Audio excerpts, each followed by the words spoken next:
Soalan seterusnya, sekarang ni musim tanding macing. Adakah setiap tandingan macing dianggap satu perjudian? Kerana setiap penyertaan akan dikenakan bayaran.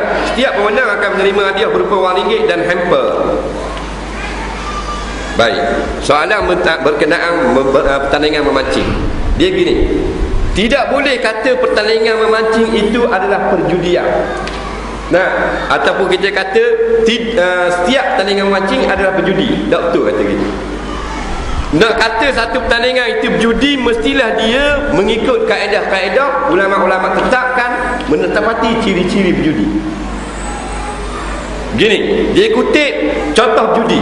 Dia kutip yuran RM50 seorang. Contoh. RM50 seorang. Contoh. Kalau 1,000 orang berapa?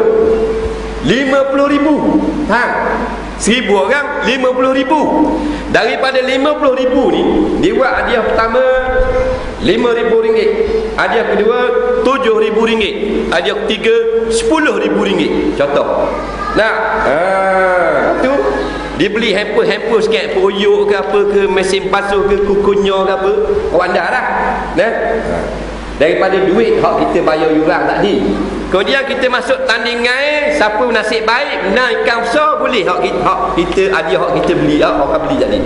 Itu dipanggil judi. Sebab yang menjadi rebutan adalah duit atau harta yang dikutip daripada peserta. Faham ni? Itu baru judi.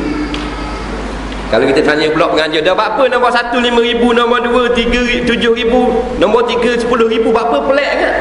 Kita jawab kepada aku, syarikat aku. Biasa penawar pelik pada orang. Tapi itulah judi. Hak dak judi ni gini. Hadiah bukan duit kita. Hadiah ni penganjur beli, duit dia. Bukan kutip kita. Kita masuk free je. Ataupun kita bayar, tapi kita bayar tu bukan buat beli hadiah. Buat bayar beli t-shirt, cok t-shirt, beli topi, atau bayar upah sewa patah. Tak ada pun buat beli hadiah. Maka tak judi tu. Faham? Jadi terpulang pada penganjur tu sendiri. Biasa kalau pertandingan besar, kawan kita pun pernah buat. Dia buat kerja seminggu. 2,000 orang masuk, dia dapat lebih kurang dalam RM60,000. Dalam RM60,000 dia dapat.